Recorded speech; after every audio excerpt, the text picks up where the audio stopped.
Tonight we are talking about episode 606, The World Turned Upside Down, written by Tony Graffia, directed by Justin Molotnikov.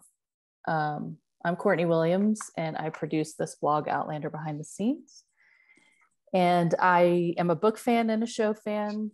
I'm loving season 6. And tonight I am drinking electrolytes. Okay. That's what she has every time. Exactly. So I don't know why you're looking all electrolytes. You're a different color today, though. It's the same. But hold on, look at this. Okay, I'm Antoinette. And tonight I am drinking cucumber and ginger infused water. Whoa. Yes, ma'am. Fancy. Aren't I fancy? Yeah. Fancy. I'm trying to do better. You always have the fancy hydrate. drinks. Oh, yeah. And hydrate. Well, I have a fancy drink again today. No, everybody knows who I am. Hi. Okay. All right. Oh, before we go on, Courtney. Yes. I just wanted to, with your indulgence, I just wanted to take a minute to acknowledge all of the great responses to what I shared in the previous chat. I'm happy that it resonated with people and that people were moved to comment and to share. And that was one of the reasons why I decided to share it, because I think that we all can heal when we uncover the dark things that are burdening us. So thank you all very much for your heartfelt comments. And I read the comments. I don't comment back, but I really appreciated them, and the healing continues. My name is Carmen Schmidt, and I write the Outlander Anatomy blog. I'm a great fan, and at the request of several people, I am wearing my porcupine quill earrings tonight. So if you look at this one, you will see that there's beads top and bottom, and the white long pieces are porcupine quills. Nice. Wow. Well, my name is Kathy Harmon Toomer, and I am a book reader, not a purist, and a show enjoyer. I also contribute to Blacklanders Convos, and I am drinking a mango lassi today. What? What is that? Yum. Dude, we need to do this in person, and Catherine needs to make the drinks. Yeah, I think so.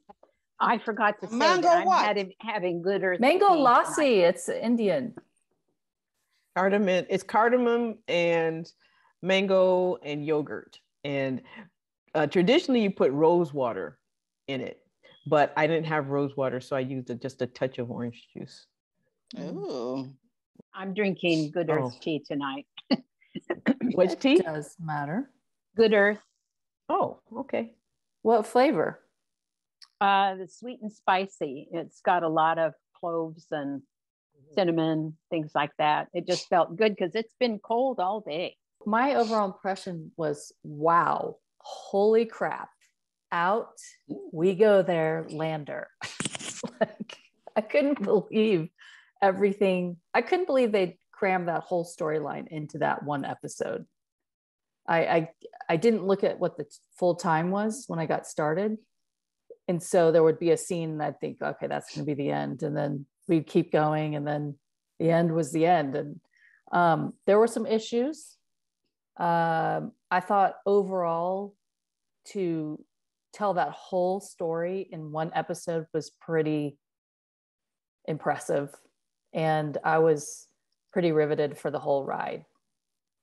There were a couple of issues, but I thought overall it was a very good episode. I agree with you. I thought that that it was good TV, as I said on Twitter. I didn't, but for the first time, I didn't immediately rewatch the episode as I've been doing for all of season 6. I thought that the production value still remained extremely high. the acting, especially from, you know, the Katrina and Jessica Reynolds, was outstanding. And so overall, I thought it was good TV. I thought it was a good episode, but I did not think that it came up to the standards of the previous episodes. And I was a bit disappointed about that. I would give this really high marks. I don't think I would give it 5 stars, but I would certainly give it more than 4. I thought it was an excellent adaptation of the source material. And I thought that I could see Tony's deft hand at that, because she's quite good when she puts her mind to it about those kinds of adaptations.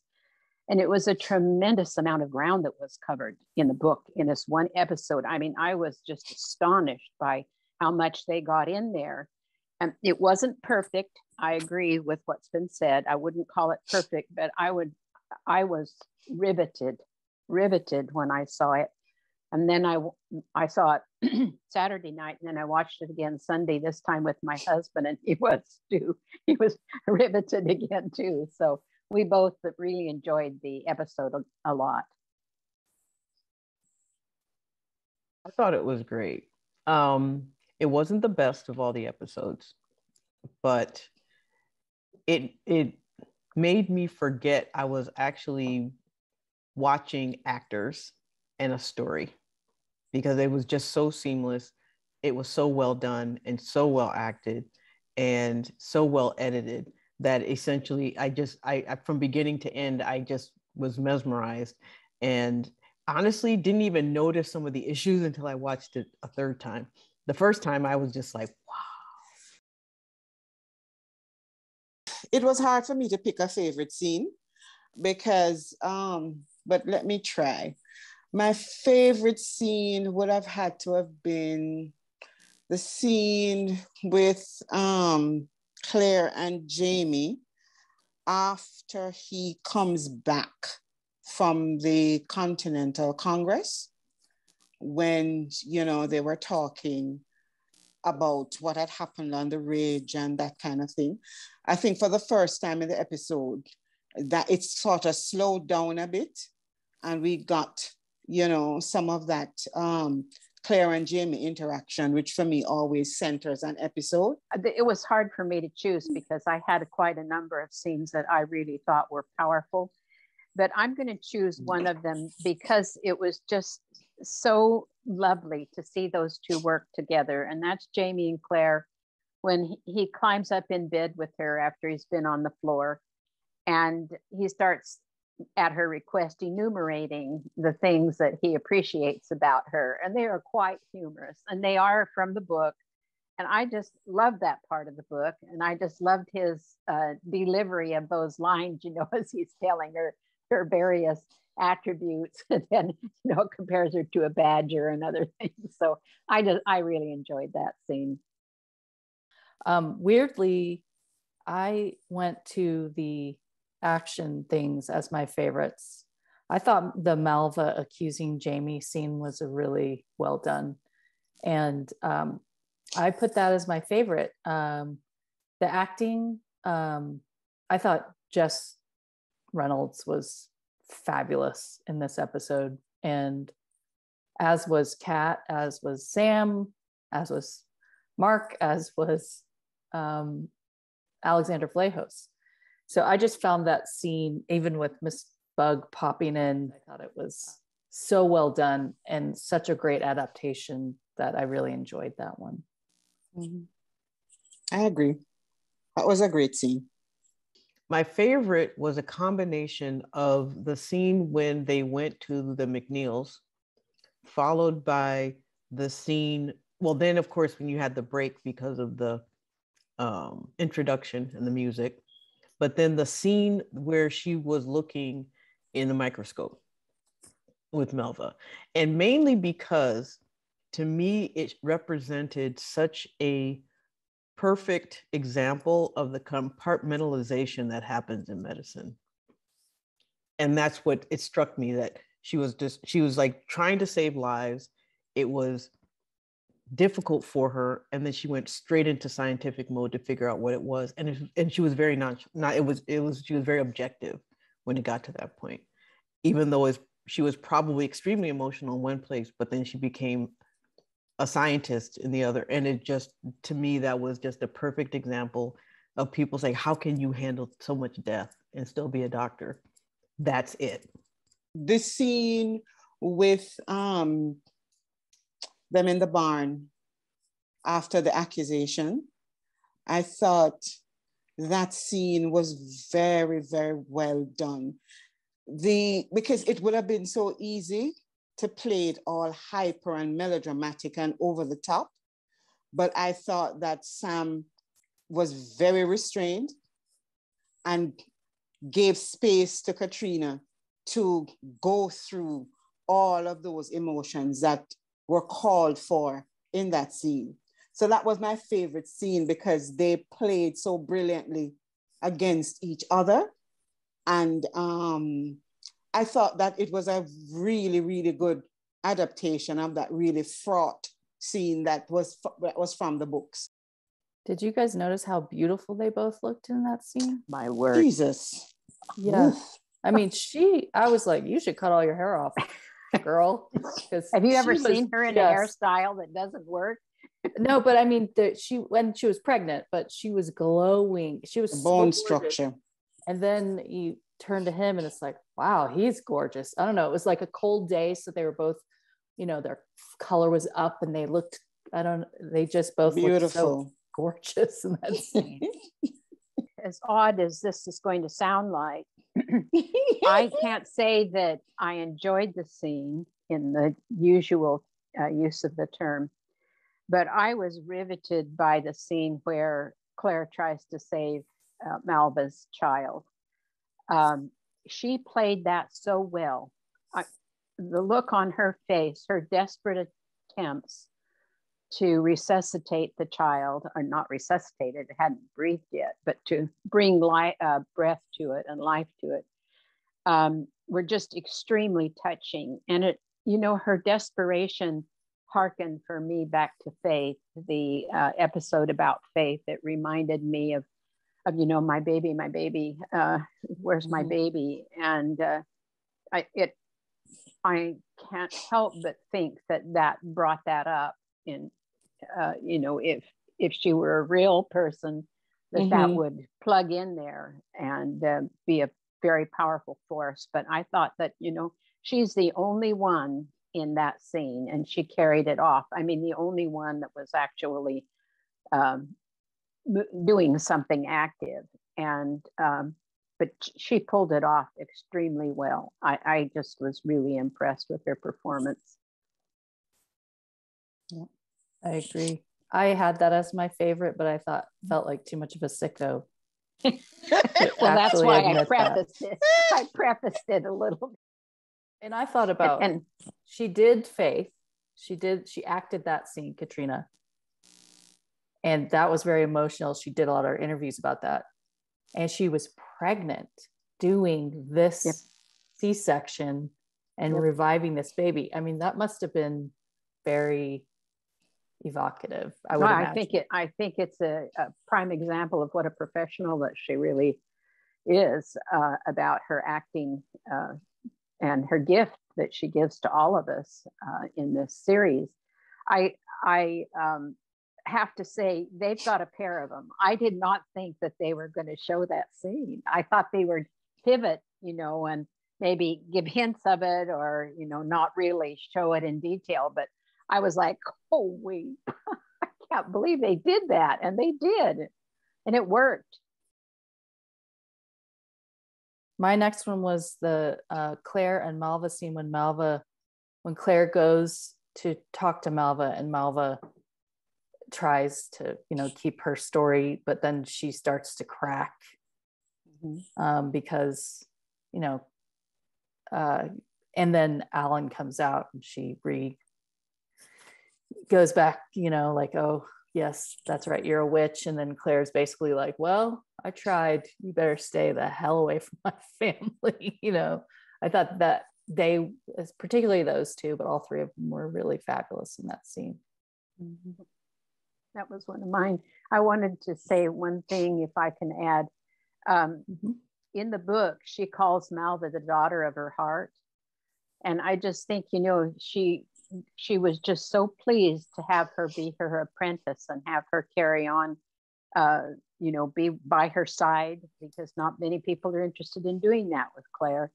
And she was. And I just think it must have just been terribly painful for Claire to have gone there, you know, and then been slapped in the face with that kind of an accusation after she opened herself and her practice and all of her skills to this young woman. It just must have felt like a terrific betrayal.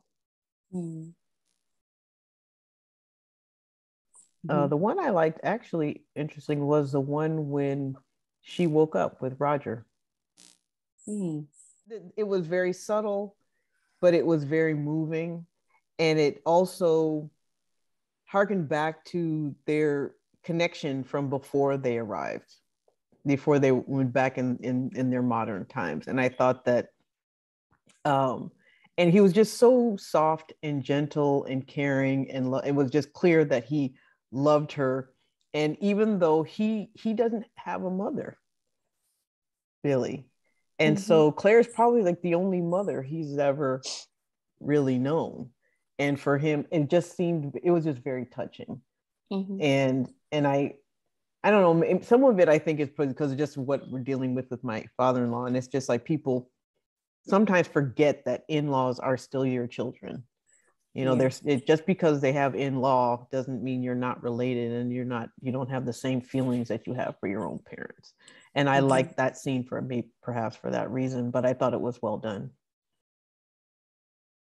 I can't believe I'm loving Roger. Oh God, I'm falling off form. I liked the scenes with Brianna. I liked the scene with Brianna and Claire. I thought that was one of the first times I've seen that real connection between them as mother and daughter. I thought that was very, very nicely done by Sophie, because, you know, sometimes with the less histrionic things, sometimes she struggles.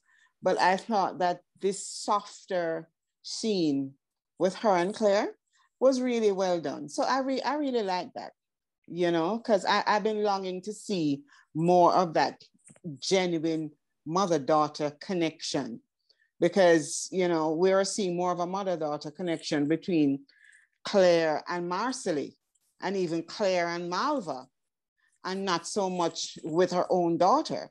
So I was very pleased to see that. And I thought that that Sophie handled that very well. I really like that.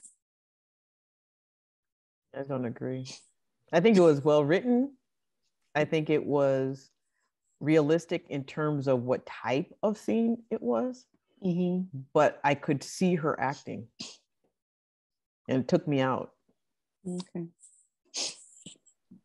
And I'm trying to be more generous. I'm trying to. I didn't say she acted badly. I just said I could see her acting. Yeah. Whereas Claire wasn't acting. It's like you forget you're watching characters until I watch her, and I realize I'm watching a character. Yeah. Someone acting a character. Overall, I thought Sophie did really well in this episode. I thought it was her best episode of the season. I agree. Yeah. Yeah. I would agree with that.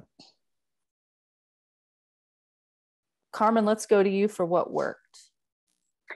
Well, there were lots of things that worked, but I would like to comment on the McNeil's scene. The crows on the top of the house harkened back to 302 Surrender, where the crow, you know, Fergus shoots the crow off the gate at Lollybrock, and that was considered to be a bad sign when a crow came. Well, this house was covered in crows, and I don't think that was by accident that they did that. I thought that was hearkening back to that omen that something was wrong. I thought that the scene unfolded extremely rapidly, and didn't think that, I thought it was shortchanged by Mr. McNeil. I didn't think that he struck me as a man who was really terribly ill. I didn't think he acted that part so well. But I do want to say that I thought Claire's despair that she showed at the end, where she did not have control of that situation. She knew she did not have control of that situation, and people all around her were dying, and she couldn't impact it. I think that was really difficult for her, and I think that showed in the acting that that Kat did. Can I just add one thing to that? I think what added to that desperation also, and the way it was done, was that they kept mistress. She was just constantly being called at every turn, and it was just like, solve this. You could feel the angst. I mean, you could just feel the urgency because everyone was looking to her to fix it. And that, I would say that was well done for that reason also. Again, I thought the directing was really good in this episode. That worked for me. I felt like this director got a lot out of everyone. The one, I thought Sam's acting was really good, and we can talk about that in what didn't work, but the character of Jamie didn't come through for me as much in this episode. But I kind of mentally went through everyone else, and I think, like, for example, Sophie, Brianna, came through in spades, way more than I've seen in other episodes. Katrina was amazing. Jess was amazing. Everyone. I don't know what happened exactly with the Jamie character. But the directing, I think, was fantastic. And I'll just say one more, which was the makeup special effects on Katrina for being sick and thin, especially as a pregnant woman. Worked. She, like, her bones in her neck and her bones in her chest, and just how she looked, the paleness in her eyes, she really looked like someone who'd been through a really long ordeal. To me, I'm not a trained professional, but what do you guys think about that? I noticed her, mostly what I noticed were her eyes, and I was like, the shiners of illness. It's like basically looked like she had, dark eyes just from her illness. And I did notice that. What worked for me was the way they incorporated Malva in every scene she was in and in the story, and how they thread that story through everything. There were so many different layers. From her being sinister to her being gentle, to her being admiring, to her being, it's like she was, joined, she followed Claire everywhere, and I'm going, and she was very adamant about going. And then at the same time, it's like whatever it was that caused her personality fracture was very clear in the whole thing. And so it was just I just felt like her character and how it was written and how she acted it and how it was thread through the whole story worked very, very well. I loved a lot of the symbolism in the episode. In the opening scene in the church, I don't know, the overhead shot, I noticed that the trees were upside down. And I said, wow, how clever, because the world is going to be upside down. Those clever little touches.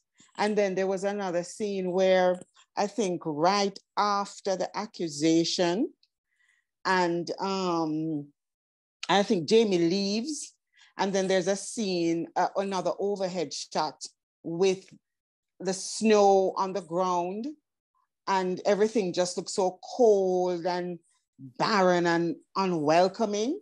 And then it goes into the fact that Claire is sort of a pariah on the ridge. So those kinds of symbolic choices, worked really, really well for me, because it was clever, it was intelligent, And I like the intimacy between Jamie and Claire in this episode that appeared in several spots. When people age, intimacy can take on a slightly different expression. And their intimate talks with each other, where they're exchanging their thoughts and their ideas and so forth. It just in the barn and in the bed. And I was just deeply enjoyed that very much. I enjoyed all of the scenes where Jamie and Claire were playing off from each other. I just thought they were well done. They were very well done. And I think they expressed their commitment to each other extremely well, convincingly. I particularly liked the creative book adaptation, and you guys let me know if when Malva is coming to Claire, when Claire looks out the door and sees Malva coming, I don't remember that from the book. That's not in the book. I believe that's an adaptation, and I thought that was really excellent. And I'm not going to go to spoilers, but it makes me wonder if she was coming, if that earlier conversation with Claire made her think and say, I'm going to go to her and I'm going to tell her what's going on. And then obviously someone didn't want her to do that. Exactly. I thought that was, and then, playing in the ether and hearing that mistress, I thought that was an excellent adaptation. Really worked for me. The music this time caught me. I usually don't notice the music, and I'm a musician because I'm always listening for violins, no matter what I listen to. And just like I don't like the opening when the man sings, except when he's singing Gaelic last time. But other than that, I was just like, they can do without that. But the end during the credits, oh my gosh. Yeah, I mean, that what you're talking about, that I felt like I was hitting the chest by the music at the end. I have to watch again and listen for it. Yeah, and especially, or the scenes when you like, there's a scene that's kind of light, and then suddenly something's about to happen. Claire's by herself. There's nothing that changes except the music. And you're like, oh man, something's about to go down. I have to say that I enjoyed anything where John Bell played Ian. He owns that character. I don't care what he does. He is just so great in it. And, when he gets in that quarrel with those men, Obadiah Henderson, and he punches him, but then he turns around to one of the other men and he basically says, boo, the guy. I mean, I just thought that was a great scramble that he did there. And then I realized that this is the second time that Ian has offered to marry an unwed pregnant young woman. And he is such a gallant man. He says, I will take responsibility for the child and give him a name and raise him. And, that's the second time he's done that. And he's a young man. I think he's learned his lesson well from his Uncle Jamie. He's so much like Jamie. Yes.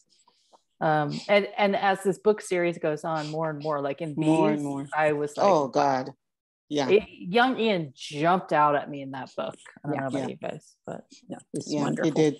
This is gross, but what worked for me, and we haven't done 605 yet, but like I thought it was amazing camera work when in 605 when Malva's cutting the finger off, and you just see her face.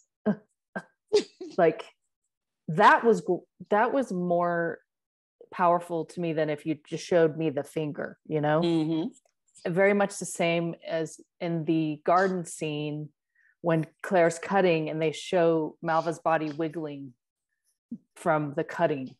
That I again, those types of I think Justin Molotnikov did 604, right? With her going up on her toes, on her witchy little toes. Was that him? No, that was Christina. That was Christina Eberhard Green. Yeah, Christiana. Okay. I'm loving those types of things in this season that are just, like you said, Antoinette, the subtle, like a different way to show you. Yeah. It's clever. So So you viscerally get like, this person's lying there dead and she's cutting her up and it's making her wiggle. That really, I was like, wow. I think what we're getting this season that we lost in 4, somewhat in 3, a little in 5 as well, was just this feeling that we could deduce what was happening or deduce the severity or get the point of what it was without it being shoved in our faces. It just seemed like we are allowed to use our knowledge and intelligence to watch the show instead of having everything having to be explained to the nth degree because we wouldn't get it otherwise. And that I just feel like, our intelligence in the past has been insulted quite a bit, and it hasn't been at all this season. Is the subtleties and everything is just like, you know what, we're going to give you art, and if you appreciate art, you're going to get it. For the most part. Yeah, I was going to say, I think that segue into least favorite scenes and what didn't work for you, Antoinette. Oh, where do I begin? Okay, let me start with what didn't work for me. I don't know if it's colored by the fact that I was looking forward to the portrayal of Claire's illness and Jamie going through the grief of losing her and watching her be so ill. I thought that would have been brilliant. So I was really keyed up and looking forward to see how they would adapt that. Because I remember I loved the adaptation in 509 where Jamie was on his deathbed and we went through all of the grief and the anxiety with Claire. So I was really keyed up. And then what we got is one pensive look from Jamie with his brow forward and a conversation with Malva over tea, talking about Hiram, Crombie, and crap. And so,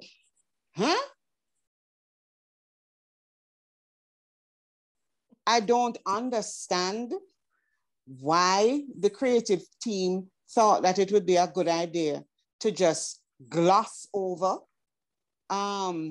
Claire's illness like that. I felt that it felt rushed. Let's just get rid of this part so that we can get to the drama with Malva,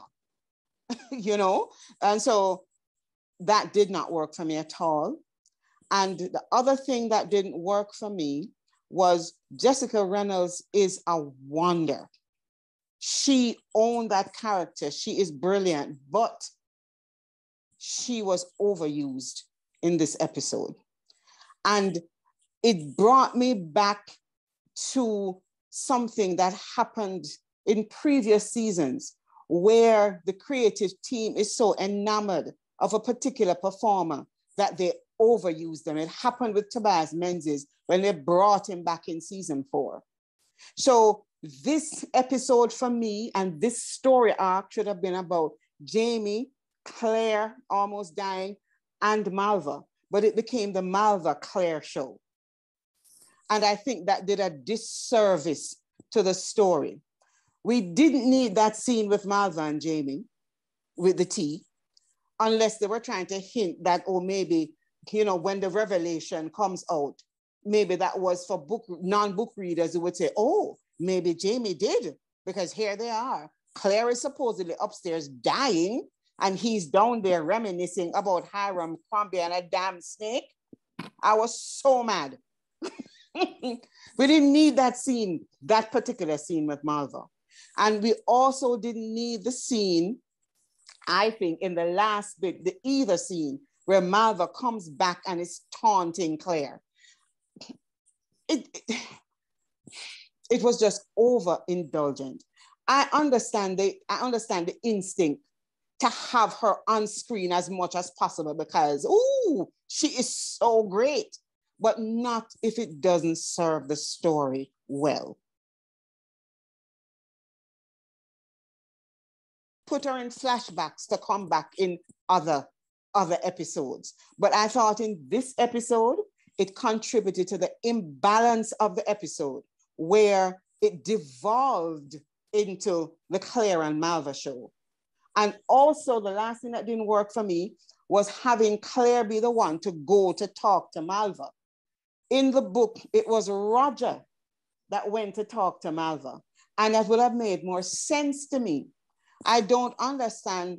I mean, I know Claire is supposed to be the superwoman and she's the everything, but it didn't strike true to me that Claire would be the one to go to Malva to say, Malva, tell the truth, because she was so incandescent with rage over the accusation against her husband that when I saw her go to Malva, I'm saying, what the hell?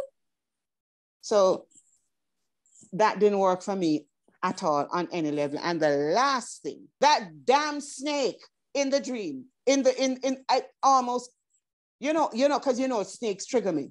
And I'm watching this thing and this damn snake. And then I said to myself, really? Claire is dreaming about a snake in the house? The hell? We know Malva is the snake. Sure. That has already been established. Yeah, that was little. We didn't need that. Come on now. Don't they know their audience already? We're intelligent, discerning people. Malva is the damn snake. That was already established 3 episodes ago. Hello.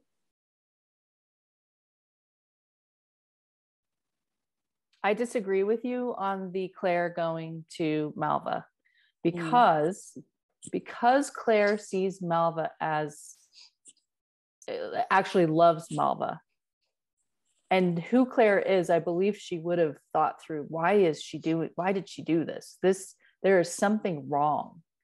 And besides the fact, again, we haven't done 605, but Malva started to act like a desperate person in that episode. And Claire would pick up on these things. And I think she would go to Malva and try to say, what's going on? Talk to me. What is going on? I care about you. And I know that there's something more here. And I want to know what it is. And it almost worked. I think it would have we haven't seen anything but Malva threaten Roger. So I don't really see how it would make sense for Roger to go to her in this episode. Well, Roger caught she and Obadiah in the church, so that would give him a reason to go talk to her. But she threatened him then. So I wouldn't see. Yeah, but she said, if you tell my brother or my dad, but him going and talking to her directly, I think it could have been written that way. It wasn't, and I enjoyed that scene, so I don't have a complaint about it. I'm just commenting that I think there was he had a bit of a tie there that he could have bounced off from, I think, to approach her. They don't have a love relationship. That's my point. Like Roger is the minister, which to her would be like, don't trust him, probably because of her background. Anyway, I thought it was a logical choice to have Claire. I agree with you on the snake. I thought that was a great scene where Jamie was telling Claire what had been happening on the ridge and all these people who were sick. And I thought she was putting together in her head, wait a second, that's not what I had. And Tom has what I had. And I thought she's about to say that. And then she started talking about the blue heron and the snake. And to me, that sort of went her heart. Yeah, that veered off course a little bit. For me. Yeah. The Jamie and Malva scene. The Jamie and Malva, you know what? I thought about that because I saw your comment on Twitter. And I think that whenever they diverge from the book, like with the Mertz, keeping Myrta and stuff like that, problems happen. And I think what happened is Bree and Roger were supposed to be gone. And so Bree and Roger are there. And during the episode, I was glad Bree was there for her mother. But if she had, so they had to have all these people taking care of Claire and having scenes with Claire. And so they got taken from Jamie. That's what I think happened. Well, this may tie into what you're just talking about, Courtney. Okay. Yeah. And my least favorite scene was when, and I'm sorry to if I offend a couple of you, but was when Bree gets into bed with Claire. I just didn't think that was convincing. And I'm sorry, but every word that that young woman speaks has the same intonation as every other word. You take an actor like Claire or Jamie or Tom, they can take a simple sentence and turn it into something dramatic. And she does not have that skill, in my opinion. And I would like to see her gain it. I think she has improved, but this is her 5th season. I've seen people say, well, the reason why her words are so flat is because she's trying to speak using an American accent. But this is her 5th season. She should have it down by now, I think. And I just was disappointed in that. I also thought that it was a little bit weird that she, hops into bed with her and starts fiddling with her hair. And then she says, oh, by the way, you're going to have a new grandkid. And it didn't work for me. It just wasn't, if my mother had just about died, I think I would have been on my knees in front of her and weeping and said, cannot tell you how grateful I am that you're still here, Mother. And, and she just didn't, she was just kind of perky, but not really. She didn't look scared. It was a little cavalier. Yeah, I agree with you. It's not like, how are you? It's like, finally you're back and I can fill you in on everything about me. Exactly. Like, let's go shopping.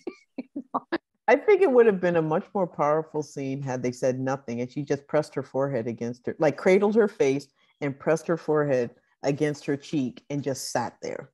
I agree. That would have been more powerful than anything she could have said. Yeah. But I think a lot of the glibness is how the whole illness was treated in the episode. I think it contributed to that because Claire's illness was glossed over.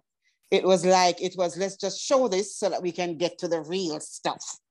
So everything was sort of done glibly and fast and glossed over so that they could get to the real drama of the episode. So I think that all the interactions, to me, it affected all of the interactions. That's a good point. And it was everyone. Except Roger. Except Roger. Yeah. And it makes you think it might be the director, unfortunately. And you wonder, is it because that the subject was so triggering that it was just an avoidance or what? Because I can't imagine how anyone could take that scenario and not have anyone have any emotional reaction to it. It's the writing.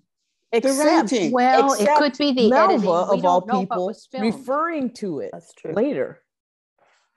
What? Except for Malva, she was the only one who referred to the situation as being traumatic. Mm-hmm. Yeah. It's the writing. The writing, I think, let down this episode because no matter how good the director is, no matter how good the acting is, if you don't have the lines, you can't deliver them. So if we don't have a scene written where we see Jamie suffering and expressing his fears for Claire, because it was another character that said that she was near to death. From how Jamie was written in this episode, you would never know that his wife, the love of his life, was near death. Yeah. You would never know that because of how the character was written. You can't just create lines and stuff out of thin air. You gotta go with what's on the page. Well, this is one of my least favorite writers anyway. All season. Well, Carmen, that's what I was saying about, I thought Sam did a fine job of acting, but it didn't, I felt like we were back to the one Claire's dimension episode. So Jamie, we have to make him lesser. And I see what you mean. Yeah, because I just felt like the meat of Jamie and Antoinette's expressing it well. It was cavalier. It was glib. It was like, he said like, and you tried to die on me, didn't you? Did you know? That was it. That was his. We didn't see the gut-wrenching Exactly. You know, we saw him one time Anguish by the that bed he doing that, but praying And Yeah. by then the you bed, did have but Roger referencing his crying, but that was still Yeah, about but hair. couldn't we have seen it? You know? because Sam could definitely have delivered that. yes, Mhm. I think Yeah. he could have. Yeah. So I But think you it's know, a it's common bit of main things. Yeah. complaint about the episode that we went back to the imbalance of that we saw in previous seasons that we have not seen at all in season 6 yet. Yeah. You know, that imbalance between how the characters are portrayed and that diminishing of one and elevating of the other, which is so unnecessary. Yeah. It's Yeah, so but you know, unnecessary. have you read the script for this episode? Anybody? Yeah, I didn't see. Is it out? I didn't see it. I haven't read it, but a lot of times when you read the script from these episodes, there's much more in there. And I have a fair amount of confidence in Toni Graphia and her writing skills. I wouldn't be surprised if it wasn't the choice of the director and maybe the editing to, you know, to end up what we see. I was disappointed about Jamie's expression of his fears about Claire being close to death too. And I felt that was the one glaring flaw in this episode. I just don't think that laying it at the feet of the writer is necessarily. Yeah, you may be right. We don't know. We don't Yeah. know. It could be a combination. And she knows the books really well. And she gets very clear by all of the book commentary, you know, when they're talking, Jamie and Claire especially are speaking to each other. Those are right out of the book, some of those lines. Many of those lines are. So I know she knows the content of that book. And so I'm kind of thinking that she, you know, something else might be afoot here as well that might explain this, because that's the meat of the Jamie and Claire story, is their love of each other. And for her to cut that short or underchange it just doesn't, I don't know, it doesn't ring true to me. And I will say that back when we were having that very much imbalance, Toni was the one person who wrote Jamie well during the 2, 3, and 4 time period, in my opinion. And so it very well could, you know, back in Faith, she wrote that whole scene for Sam and he did it and they cut it. Yeah, that's what I'm saying. Yeah. I would love to see everything that was filmed. Wouldn't you all love to see that for every one of these episodes? And I know that a lot has to have been cut out of what, you know, usually that is the case. They just leave lots of scenes off or shortcut them or chop them up in different ways. Yeah. The other thing along those lines that didn't work for me, you know, kind of what you're saying, the giant breadcrumbs that are a little too much, that don't leave something to the imagination. Even for non-book readers, everyone could get what was going on without the obvious. I thought it was weird when Bree said, "Hey, where's the Sin Eater?" You know, well, like he's such a big part of the community. Like Yeah, he's but there were like lots he's of a guy on the funerals. ridge. You know, all of a sudden, so she just picks that moment when Claire's about to faint to say, "Hey, by the way, I haven't seen the Sin Eater in a while." You know, and really, has nobody found him? He's got to be stinking to high heaven. He's in that thing, and Malva found him. So I think that was a very obvious hint for the audience that was not necessary. Because they didn't even, I don't know, I guess it's probably good. We're going to find out something later, but that part was a little, I was like,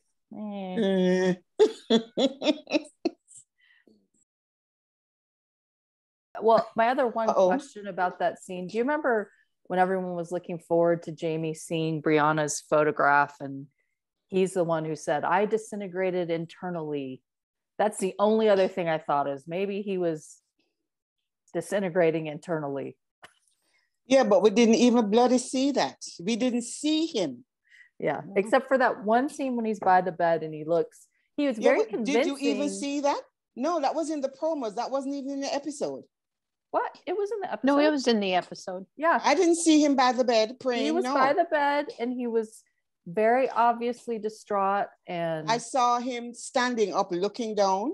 I saw his silhouette by the window. I didn't see that part where he was by the bed. I have to watch it again. You must have gone for a snack. Yeah. Or I must have been rolling. There. I must have been rolling my eyes. For me, the Jamie and Claire intimate scenes in this one didn't feel as intimate as in the others. I don't know why. They were rushed, Courtney. Okay. The others were well paced. These ones, even though the one that I liked had in one of my favorite book quotes, that was the more slower ones. The other ones, it felt as if they had these lines and they just had to get them out. There were too line intensive. Yeah, it reminded me of some of the scenes in A Malcolm where you just felt that they had these lines and it was like, oh God, throw these lines at the book readers so that they don't get upset with us. So, and they were too rushed. It seemed more like the normal mundane conversations that you have. I mean, they're not always dramatic. They're not always it's just like these little things. And then later you just kind of laugh and they chuckle about. That's what I got it. I thought it was very realistic. I did too. One of the scenes that I thought was weird where it felt like they were trying to cram in lines was when Jamie, hops on the bed. It's that one where he gets on the bed and he's like, I'm not going anywhere, at least for 2 months. I was like, what? Wait, what? That to your, I don't know. I thought that was just kind of weird. Yeah. The pacing in this episode was a bit problematic in certain scenes. What didn't work for me were the things, not necessarily that weren't shown, but that just didn't make sense. So how could they know that Roger knew about Malva in the church with Henderson, but not know that he threatened her? That she threatened him. So how are they not forewarned about her having that as a personality trait? Who's they? Like the rest of them, like just not knowing how devious and conniving she was. If Roger knew, and so he didn't. One, I caught her in the church, and she threatened to say that I was doing something wrong with, that she threatened me with Amy. I mean, who did? No one know this. Did no one know to be cautious with this girl because she's already shown herself to be a snake? Yeah, but remember, that Roger himself was feeling a bit guilty about the time he was spending with Amy McCallum. I would have thought that he probably would not have shared that with Jamie or Claire. But maybe he would have shared it with his wife. But you see, she also had been speaking to him and confronting him about the whole Amy McCallum thing. So maybe, maybe he just said, I'll look at that as some type of confession. Yeah. The other, again, like everyone was saying about in terms of Jamie, and they just kind of, it's like they gave him a lobotomy this time. They left his balls but took his brain. In the first part of the scene, they emasculated him basically, and this time they've just lobotomized him.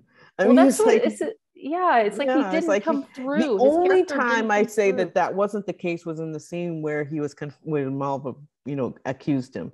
That's when you got the terrific. That's when you got the nice nuance of his and the what he got to act in that scene. What? And it made realistic. It was real. He was like, at first he was like, oh, how can I wait what? It was really well done. Yeah. And then of course when he was beating up what's his name, Alan, and of course his reaction to Alan was also great, and his reaction to Tom. So it was all done very well. Yeah, but that was it. That was the only time where he was written in a way or given the opportunity to react in a way that was natural and authentic. I thought the barn scene with him and Claire was good as well. See, that was going to be my next thing. That didn't work for me either. That worked for me. And the reason it didn't work for me again was, first of all, didn't he marry Leary? And didn't he talk about how he had issues with her intimacy with her? Didn't he say in Paris that, tell Claire when she got back that, he slept with other women when he was just at the point where he was just in blind need? I mean, so it wasn't like I didn't understand that scene at all. If it was the situation that made him feel like that time was different from all the rest, or that's in the book. It's in the book. Yeah, I know, but it just didn't make sense to me, though. And even how it played out didn't make sense. Now her reaction and her feelings, and of course, and this is something that wasn't as played out as much as in the book, but her self-consciousness of having short hair and having her hair shaved, her head, her hair cut off. And so at that moment, feeling somewhat unattractive and then finding out, your husband being, well, not finding out, but hearing he didn't, and she knows he didn't, but there's an intellectual reaction and then there's the emotional reaction. And it was very clear that those two were in conflict with one another, which that came off very well. Yeah. But the rest of it didn't work for me too much.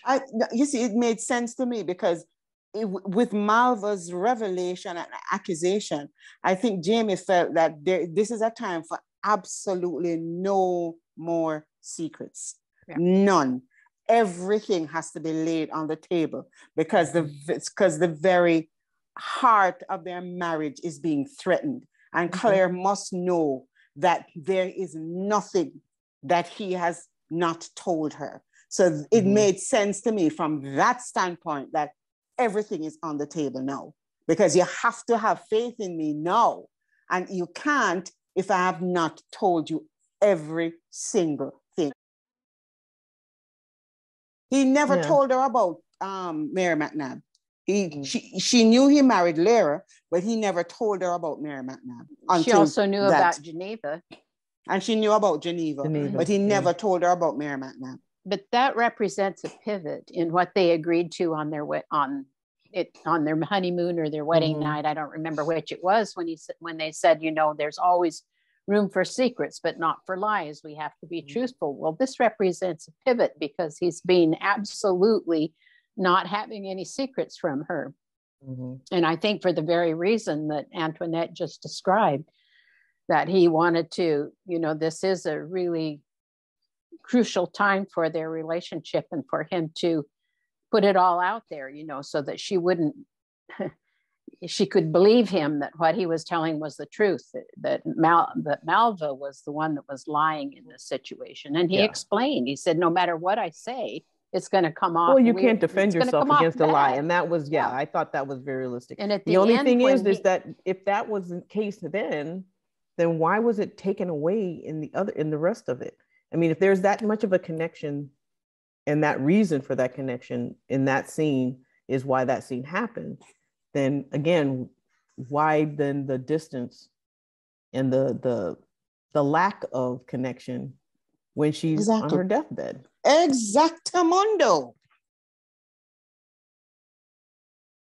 It was like they were in a weird bubble during that time, but that felt, it was just inauthentic. That's what it was. It was just, I could see it. They were rushing through to get to the drama, and they sacrificed character exploration that we have been so spoiled with in season 6 to get to the drama.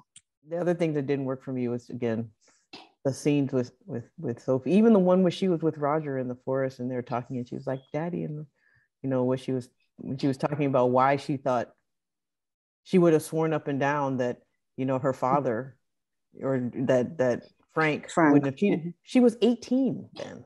What would an 18-year-old know about that? I mean, she's comparing her, I mean, even though granted she's righted, but the comparison between an 18-year-old and what an 16, 17, 18-year-old would notice versus a married woman with a child would notice, and their assessment of a person would be totally different. I just didn't understand, because that happened with Frank, she would then say, I didn't think it with him, so how would I know with Jamie, even though she's in a totally different space situation and time, literally. So, but I mean, that was in the books too. I know, but but you know, there's a lot of stuff even in the books. When I read, I was just like, this doesn't make a whole lot of sense. Yeah, true. You know, but I mean, the books are great, but you know, there's stuff there too. Not but infallible. You could feel the acting. It was done. It was good acting. It just, you could feel it. Everyone else is just by who? Melt by Sophie. You can melt. Everyone else melted into the character. You just forget. I mean, like you just don't see Sam at all when you're watching. When they came out of the church, another thing that she does that bothers me a lot is she always is looking off into the. And she doesn't move her mouth. No, I mean, you know, she goes like this and she's looking off into the distance while the rest of them are having this conversation outside of the meeting hall.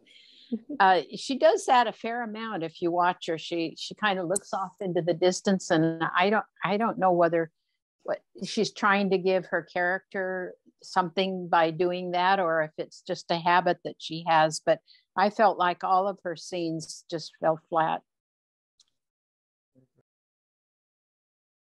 I disagree, because I actually liked the scene with her and Roger. When I say liked, what I mean is that I think she did a good job, you know, and I think that, I don't know, I believed her. Sometimes I have difficulty believing her when she delivers her lines, but in this episode, I believed her. So she was better. I actually like that scene, because sometimes, you know, we tend to want everything to be all perfect. And, you know, she's allowed to have doubts. And I thought that she expressed those doubts and she had a rational basis for feeling the way she did.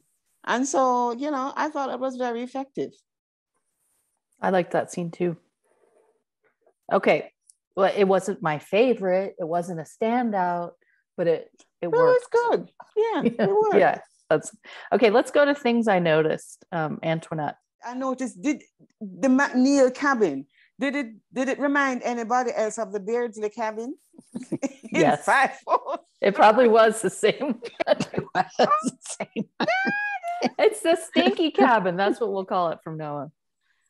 God, I thought, oh my God, whoever is the set designer definitely needs to get an A in stinky cabin design, because so gross and awful. I just expected Mr. Beardley to come falling out of wherever onto the floor. I noticed the little jars of poop in the surgery. I didn't notice that. Ew. That's what the thing she was taking out from the microscope. Those were sample wells that they I just noticed those little jars of poop and I'm saying, oh my God, they really are trying for the realism here. Anybody notice that the Fisher folk settlement, hold on a second, how long have those people been there? Why are they still living in ragged looking tenty things? And what happened to the nice, pretty tents? All of a sudden, the tents look all raggedy and awful. What's happening? Shouldn't they have built cabins and stuff by now? Okay, so I noticed that too, and I thought maybe that's where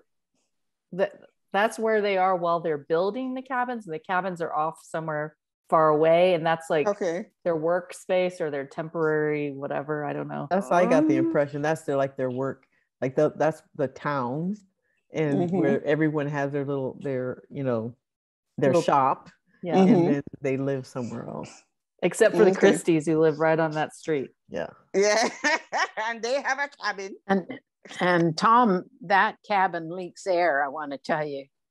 There's one wall that is just made out of slats with space between them like that. But you know, they filled it with moss or mud, or sometimes they would take a slat of wood and nail it over that open space, you know, if it didn't fit close together. And here he is sitting in that cabin with looked like Venetian blinds almost. The other thing I noticed was the expression on Tom Christie's face when Claire asked him for a sample of his shit. I thought that was priceless. That was just priceless. I love that. I loved that scene. That was such a I great did too. scene. It was a good scene. That was a And good I loved scene. Claire's costume in that scene. Oh, the hat. Her hat. Oh my She looked like Lord, such she a looked good in that. badass in that that scene. So that's what I noticed. Okay, Carmi.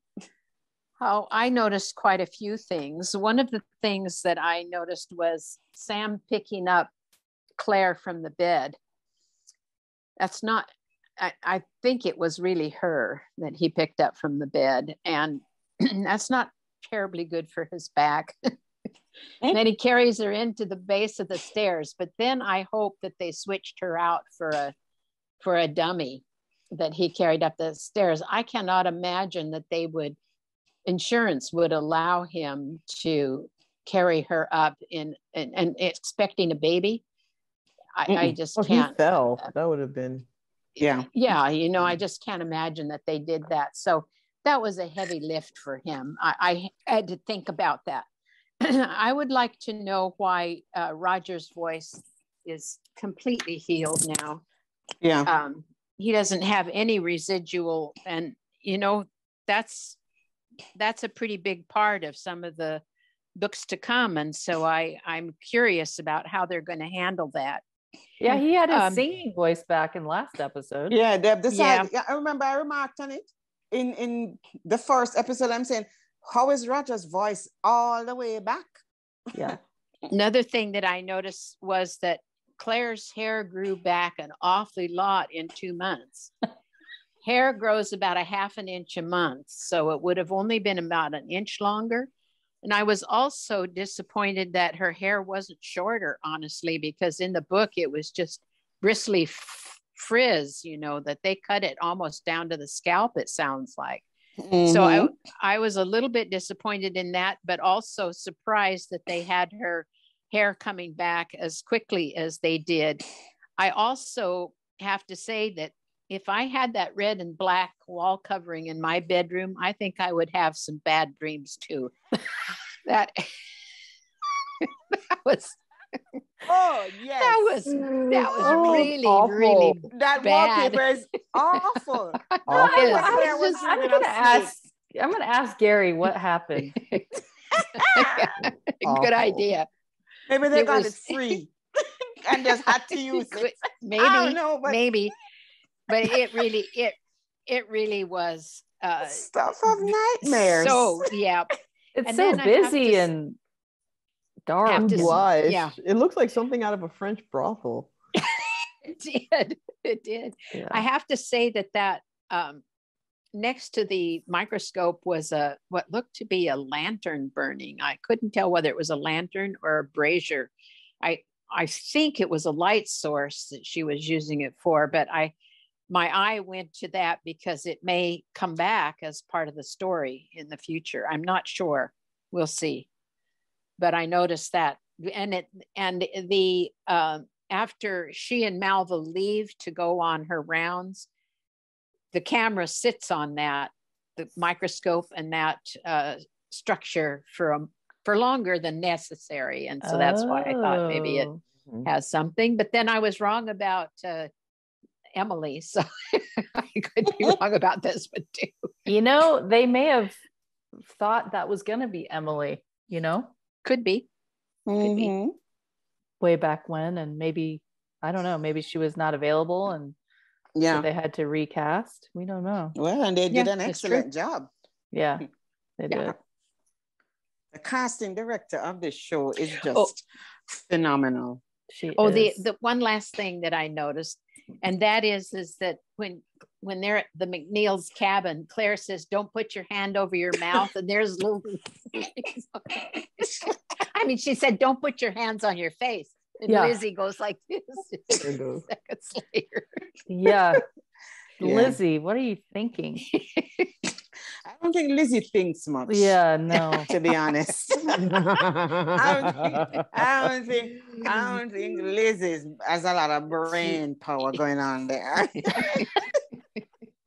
Okay, I noticed. Did you guys notice in the sermon, in the very first scene after the credits, title cards, where Mrs. McGuire, and Antoinette's favorite character, who Fergus threw the drink in her face in that other scene. Did you guys see the look on her face? No. Roger's talking, and all of a sudden she goes, and I kept rewinding it, going, what is she doing? Why is she making that face? And I thought, well, maybe they cut something, but it's just out of the blue. She goes, it's quite something. He's probably looking at Jamie caressing Claire's back. Yeah, I thought maybe that's what it how was. dare they touch each other in public? Yeah. Because Malva noticed. Yes, she did. She did. Let's see. I noticed that the church construction is less sophisticated looking. It has like rough timber that they're not even, and more glue in the middle, just like, or whatever, not glue, but sticky stuff. Sticky stuff. Thank you. Grout or whatever they would call it. Mortar. Yeah. There you go.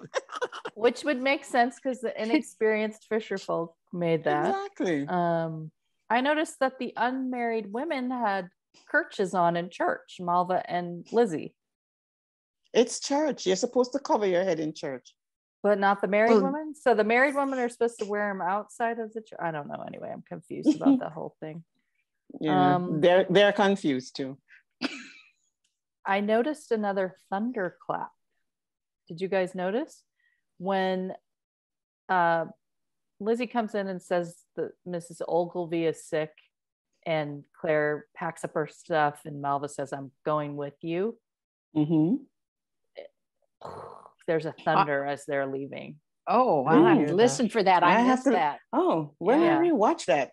Yeah, and it reminded me of the thunder when they met Tom, when Tom met Claire for the first time. Yeah. So they do these little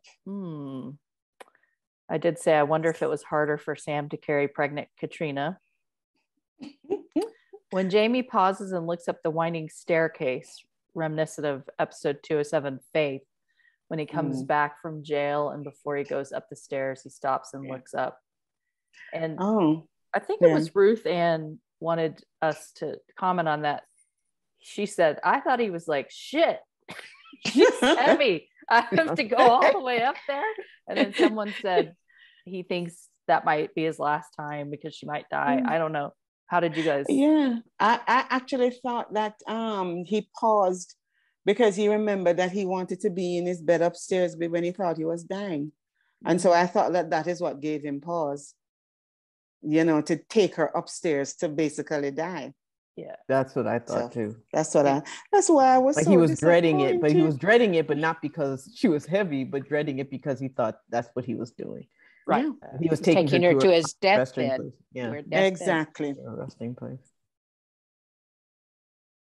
And that's why I was so damn disappointed that we didn't get to see him keening over her in her fever bed. I agree. I do too. I agree. I think we're all unanimous on that one. Yeah. I love the camera work in that scene of his boots going up the stairs. Yep. I'm digging the shoe action in this season. Yeah.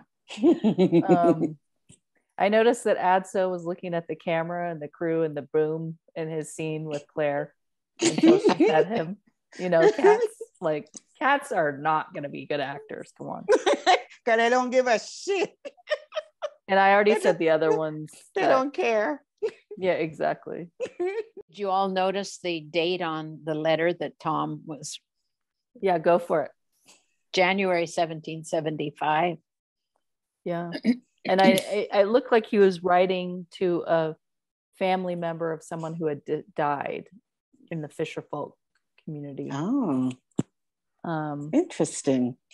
Is that date significant in some way? It just helps us place where they're at. They don't always, sometimes at the beginning of the year or of a season, they'll tell you what the date is, and then you don't know along of it. So I always look for things that might tell us about where we are in this whole thing, and that I found that helpful. Well, and it was January 27th, 1775, which is a little bit significant if we're thinking about the fire which is Yeah. supposed to happen January 21st. Hello, spoiler lady.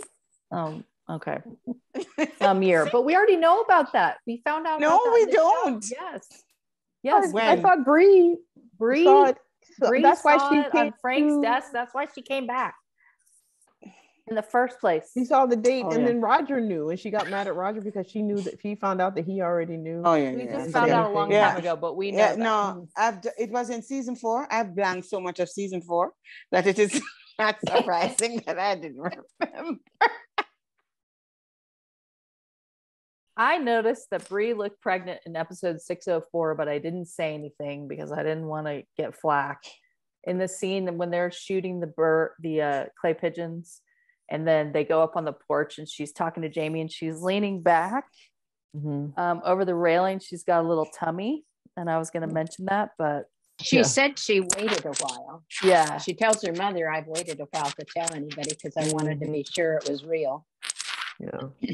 Okay. To me, I noticed it was a throwback to Gayless with Malva's cut throat.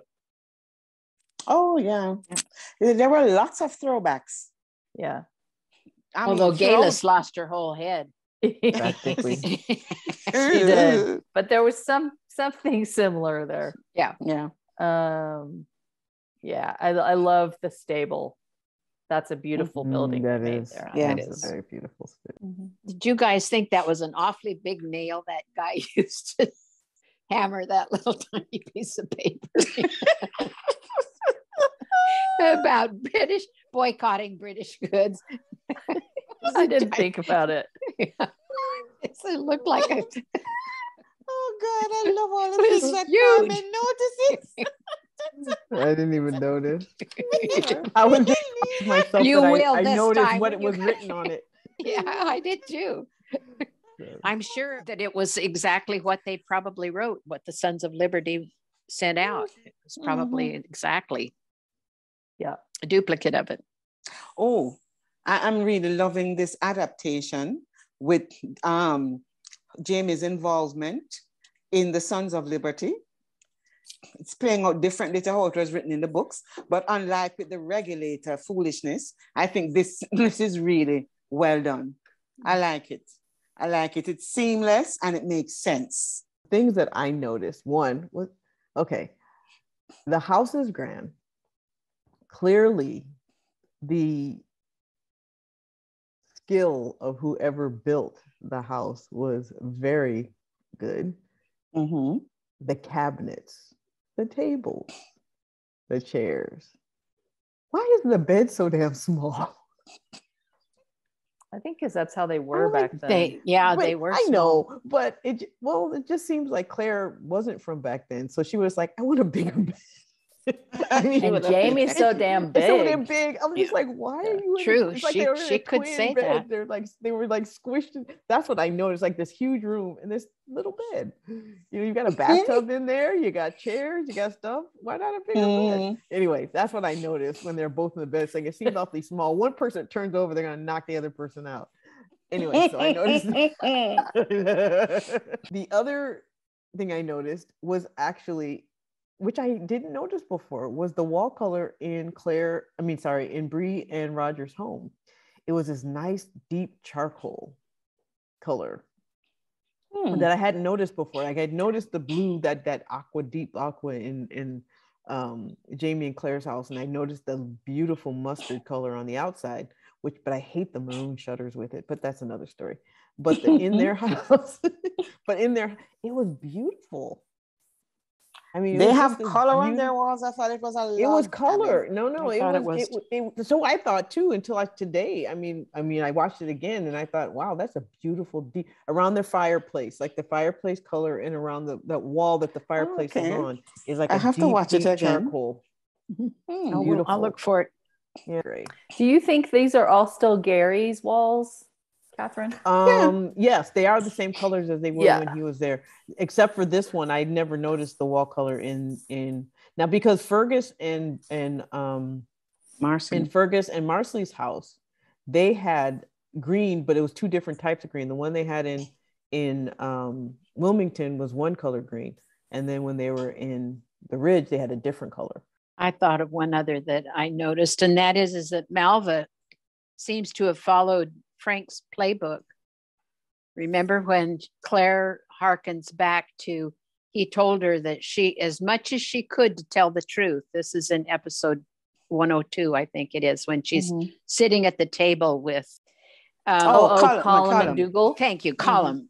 But he said, stick to the truth as much as possible, and then insert your lies. That's what she did when she, in the confrontation with the family and Claire and Jamie, she was telling enough of the truth that carried her lie with it. And people, you know, like he said, everybody will believe her.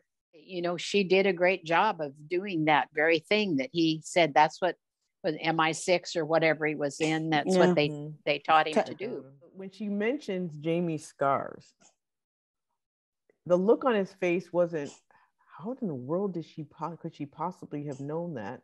As opposed to it being, oh man, she's right, so no one's going to believe me. It didn't, that particular reaction didn't ring true to what she was saying, because I would have thought, I thought he was thinking, I think he was thinking, how did she find that out?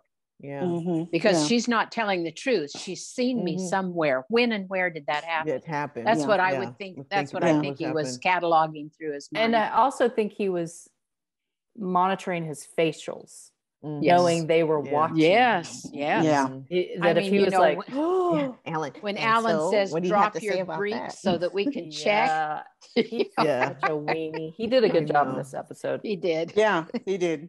Okay, let's go to medical anatomical. Who wants to go first? Well, I mentioned earlier about the ability to compartmentalize in medicine, and that I thought was very well documented, well demonstrated in this, more than once actually. I think that this driving need to take care of people, and then this driving need to get an answer why things are happening. And it's so they showed it very well in this, in that there's a puzzle that you just have to solve, and you just can't really rest until, it's like your brain just won't let you settle until you've solved this puzzle. And so, you know, the puzzle of the family and the other people getting sick, knowing it's a water source, and then Jamie finding it, and then it's thinking, you know, how did I and Tom get sick with something clearly different? They never answered that, but there's only one connection between the two of them. So, and who then also learned about how things are infectious and how contagious, what contagiousness is. And so I thought that was pretty interesting. They didn't go into it a lot, but you know, for someone who's thinking along those lines, you could kind of figure it out. Yeah, we can connect the dots. Yeah, the amoeba that they showed was I thought was pretty cool. It probably wouldn't have been that clear looking through a microscope, because it would have looked like, you know, clear against clear, but you know, without a stain of some kind. But that's okay. You know, it was, you know, it did what it was supposed to do. The heart that Claire was holding seemed a little large. She was holding it with both hands. Most people's heart is about the size of their fist. That heart seemed like two fists, and it just seemed a little large for. I was like, she was holding. It might have been the White Sow's heart. So, I mean, it could possibly have been, but it just seemed a little bit on the large side. The throat cut in Malva was realistic, although it did tend to stay. I didn't go back to look to see how far laterally it went, but you know, definitely right away. It did. Okay. Because I just realized, I said, yeah, it looks realistic. The first time I saw it, I was so in shock, I didn't even notice the pool of blood behind her. I was just like, there's no blood on her neck. It's just a line and no blood. It's ear to ear almost. Yeah. But I was like, where's the blood here? Like, where did the blood go? Oh yeah. It just all went back. Went back. Yeah. And that's when I saw it the second time I watched it. I was like, okay, there it is. The C-section, or I guess it was, I don't even know if you'd call it a C-section at that point, but that was quite dramatic and quite realistic from where she started cutting to down. that's exactly how I guess she would have done it. And I noticed the umbilical cord, the color of Malva, the color of the umbilical cord, the color of the baby, all was very realistic. Although the baby's skin was a little bit clean for a baby just coming right out of the womb, but who noticed at that point? And then the last thing was the ether scene. Again, I don't understand how the inconsistency of one time they show what it really does. You take a few breaths, you knock out, and then as soon as it's removed, you take a few breaths, you're awake again. And Claire somehow manages just to stay knocked out for long enough to dream, long enough to and have dream fights with Malva. Exactly. I don't understand it, but it is what it is. Dead elks don't spread amoebic dysentery. They don't carry it. So, Jamie may have thought he found the resolution or the problem and, no doubt drug it out of the river, but they don't carry it. Cats and dogs can, but it's basically a human. I guess some primates can get it, but it's basically a human disease.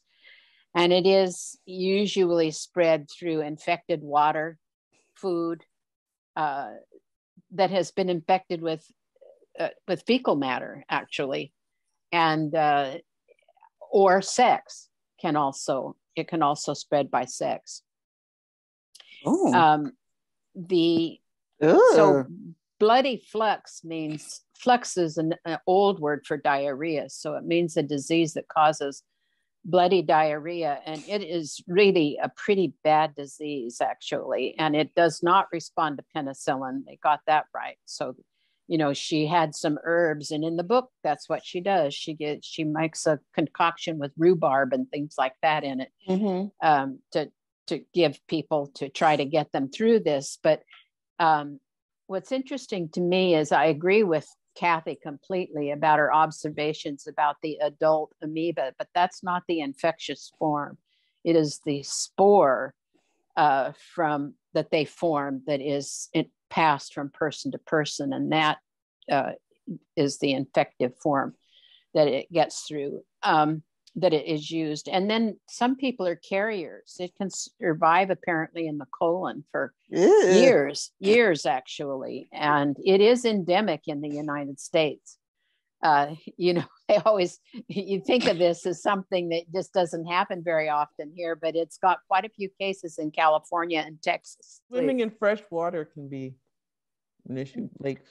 Yeah, freshwater lakes, but I think that's not Entamoeba histolytica. I think it's a different kind of an amoeba, the one that gets into the brain, and it goes up through the nose. Yeah, it gets in the brain. That's a nasty, nasty disease, but that's not the same one as this one. Not but it's an amoeba. Yeah. So can I ask you two a question? Do you two not swim in lakes because of that? I don't go in freshwater lakes, and I mind up in here, but I sure didn't when we lived in Texas. There were people that got that disease in Texas, not commonly, but from swimming in those brown lakes that they have there. They're muddy lakes. They're not clear. And they're very warm by comparison to where I live. So no, I didn't do that. And neither did my kids. I've been in lakes, but I don't submerge my head. Yeah, no, that would work. Never. What are the symptoms of that? Well, it eats your brain. Yeah. So you start headaches, and it's like hallucinations and not hallucinations. What I was saying, seizures. Doesn't it produce seizures, Kathy? Well, one of the things I think it can cause something like flu-like symptoms, but not enough so that you think it's the flu. You can still tell it's something else. But I've only read about it. I've not actually seen it. I haven't seen it either, but I can remember reading articles where people contracted it swimming in different lakes in the South. I am always horrified by how wrong special effects gets the heart. Like Kathy says, one thing, it was too big, way too big. The other thing is that they always show it with the apex pointing down. The heart lays on its side like this, and it points to the left. It doesn't, it's shaped like a hand iron. It's got three sides to it with an apex, a point, and it lays on the diaphragm. It does not sit vertically like a, you know, like they always hold it and show it. Like it's not how it is in the body. That always bothers me. I think they could get that right. I think they should get that right. I thought that the Syrian section, the section that she did, it was a midline delivery. I thought that was realistic. I thought that it was convincing. I thought her delivery of the child was convincing. The coloration, I agree. There, I didn't see any vernix on the child. There should have been some of that there. But I thought it was really very good. Her mouth to mouth was a little too forceful. The lungs in those little people are just incredibly tiny, and you can blow them out putting too much air into their lungs. And she was blowing too hard. But I can understand, you know, and then she stopped, you know, and pressed its little chest with a couple of fingers, and then she'd blow again. But if you're really doing that with a little new child, it has to be done very gently. We had a discussion at some point about when it was introduced and would she have known how to do CPR and Oh, that particular kind? Yeah. The kind that she did, yeah. Yeah, with infants, or even it just at all. I meant to look it up and I forgot. I don't remember her doing CPR before in the series. I don't think I do either. But if you come up with it. I just looked it up. CPR was invented in 1960.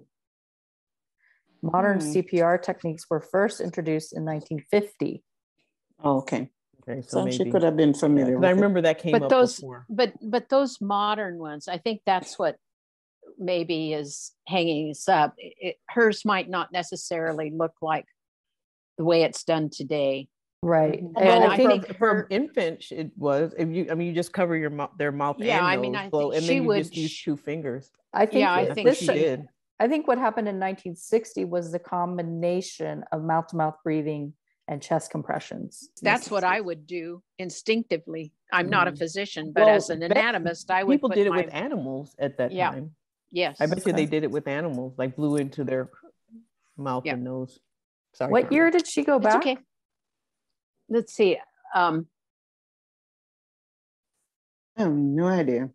I don't remember. I feel like I used to know. No, it was in this. I just looked this up, and I'll be darned if I can remember. It was in the 60s. It was in the 60s. I think. So I think the 60s, not the 50s. 1960. It was 68, wasn't it? Because Galis left Scotland in 68. Well, she was in. Remember, they were in Wilmington in 71.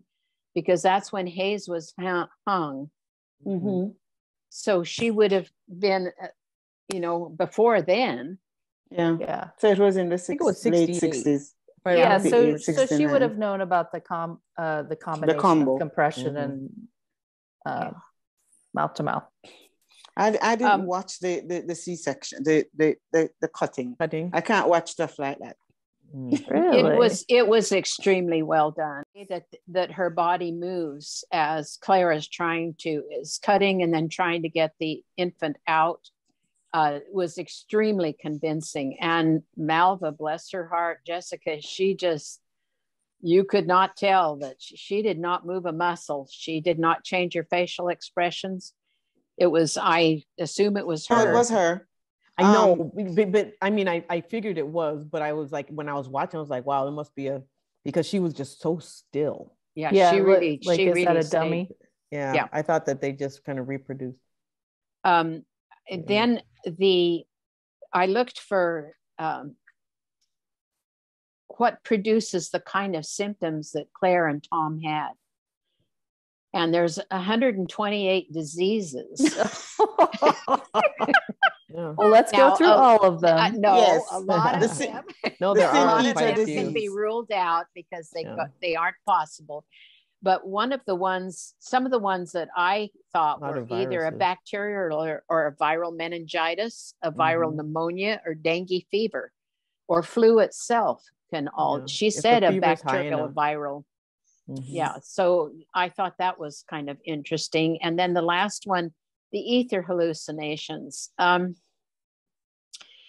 thought those were induced dreams that they talked about, that they were trying to show. And they were her fears manifest to me. They were her fears about what Malva was. And I think what happened, it took me a couple of times looking at it to decide, but I think she goes out the door, she sees Malva coming, she comes in and locks it, and then she takes her ether. And then, she drops her mask away, and for some reason, as Kathy pointed out, she doesn't wake right up, but she should when her mask comes off. She should wake up. She doesn't. And then she dreams that Malva gets in there, and then Malva says these horrible things to her. But that is when Malva is actually in the garden being murdered, I believe.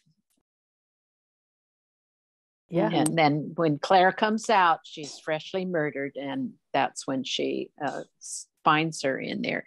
But I just thought it was dramatic. And at the end of that, my husband said, "Is that in the book?" I said, "Yes, Diana's free." Yeah, I said, "Yes, it is in the book." And he said, "Wow," he said, "that's going to be hard to explain."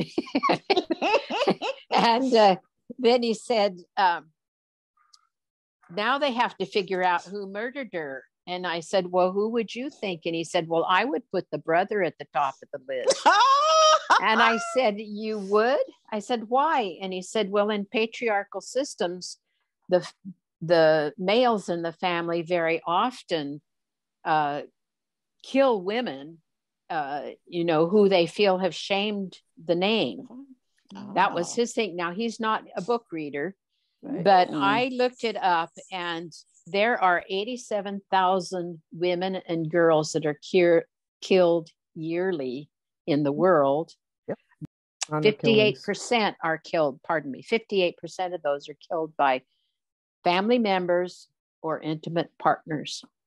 That's from the United Nations Office on Drugs and Crime. Wow. I'm sorry, that was from 2017. Killings. They're honor killings, right? Yeah. Wow.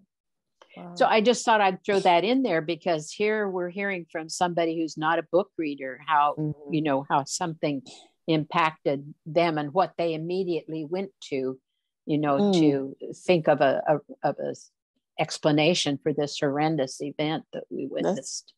That's so interesting that you go straight. Have you noticed to also the brother that they've, I wouldn't say softened Tom, but they made him seem too reasonable to have done something like that. It's like he seems to have shifted a little bit. I don't think that was ever in his nature. No. I don't think so either. But I think that when he first came, he was a lot more harsh than he is. Now, he's still, incredulous when he went with Claire, but there seems to be this exasperated connection that I think they've managed to portray pretty well. Yeah, very well. Yeah. Okay, but Antoinette over there with no camera on, is there anything lawyerly? Yeah. And so because Malva's child would not have been a child of marriage, I would have been automatically legitimate like William, even though, he was a bastard. Jamie would have had to have done what Tom said in terms of drawing up a contract and formally recognizing the child before the child could inherit or participate or even get the phrase a name. So if Jamie didn't agree to do that, then the child would have been a nameless, bastard. What did you think, Antoinette, of his response to that demand by Tom? What did he say? I can't remember. He said, "Get out." Get out. Yeah, basically. No. That response was when he said to him, when he came up in Jamie's face. Yeah. Yeah. you can give the little bastard to your wife to raise. When Jimmy said, get the bleepity bleep out. I thought it was very strange. I thought Jimmy would have punched him. Yeah. I think he was, for one, so blown away by that whole thing that he was darn near speechless, you know, and Jamie doesn't get caught off his guard very, very often. But you know, the whole thing about taking the child and giving it to the wife to raise was common practice. That was not something far-fetched at all. Oh, that must... A lot of children probably ended up not too well treated. Oh, of course, because the children belong to the men anyway. Exactly. Yeah. Okay, let's do BTS. I don't know how to say her name. Valerie Jemeljanenko. What is that? Is Katrina's, they call it her picture double, but I wonder, you know, she's a very tall, she's built like Katrina. I wonder if that's who he was carrying up the stairs. Or maybe. Yeah, I don't know what they used her for, but I know she was in season 6. Did they actually show him carrying anyone up the stairs, or they just showed his feet? Yeah, they showed him at the base of the stairs and take a step, and then after that, it was just his feet. You just see the skirts, I think. So maybe, so I mean, it wasn't really. Actually. So I think it was. They gave the impression that he carried her up the stairs, but didn't actually show him carrying her up. Yeah, that was a dummy. They wouldn't risk him carrying her. No, but I don't even think he really he picked her up, walked to the base of the stairs. Yeah. And the reason you know was her, because whoever it was he picked up was holding the back of his neck. So that's not a dummy. That was a real person. But then they never actually showed them between the ground and the stairs. True. Yeah. I think you're right about that. It was all an illusion. And he picked her up also when she fainted at the cemetery. True. Mm-hmm. So he was doing a lot of carrying around of Claire in this episode. Gillian McBain, I don't know if you guys noticed, you know, when they first show the cemetery and Roger's talking to a woman, she said that in this scene had to be one of my favorites.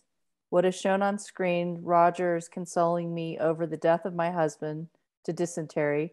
In reality, he is telling me he feels like he should be hugging me for effect, but in fact he can't because I might give him COVID. Oh, the joys of filming during a modern day plague. That's really, you know, we don't have any scripts. We don't have podcasts. We're doing our discussion early, which is awesome, but not a lot of BTS. What did you guys think was the purpose of the scene though, where Lizzie asked Claire to please stop cursing? Because that was realistic.